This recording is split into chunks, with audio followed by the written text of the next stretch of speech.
नमस्कार एवं आगामी नववर्ष पाई मो तरफ बहुत बहुत शुभेच्छा और शुभकामना।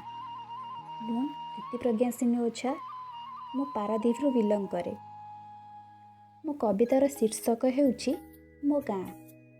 आजिकाली समस्ते सहरर चाकचक्य को देखि गाँ धूली धूसर को छाड़ी समस्ते सहर अभिमुखे यात्रा करुछंती। किंतु आज मध्य एमिति किछि लोक अछंती जे माने सहर रे रही निज गाँ को भूली पारि नाहंती।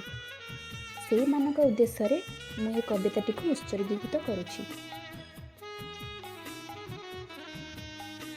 मो गाँर से नईकूल आंब तोटा आ सांग मेल धोब फर फर बग बगुलींक कोलाहल चाटशाली फेरंता पिलांक धूली दुसरिया गोड़ काशतंटी जेबे लह लह होई विच्छुरित करे नुआ उन्माद धान खेतर से हलदिया बेश हरिनिए कृषकर असह्य कष्ट गोठ फेरंता गाईंक रड़ी रे पूरी उठे मो गाँ दांड संज नई गले वृंदावती मूले माँ मोर दिए सरिताटिए डिबी आलुओरे गीता भागवत पढ़ी बसे पुणी केड़े सरागे भागवत टुंगी रे जय जगन्नाथ डाक हृदय बुणाई बहु आशा विश्वास आज किंतु नाही मो गाँव से रूप नाही से धूली खेल केते आनंदरे दिन बीतुथिला भाबी बसे एही चिंताग्रस्त मन आधुनिकतार करागते आजी गाँवली जीवन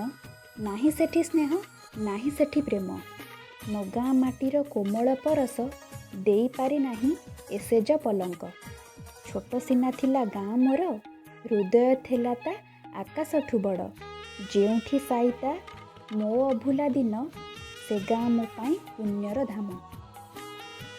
नमस्कार।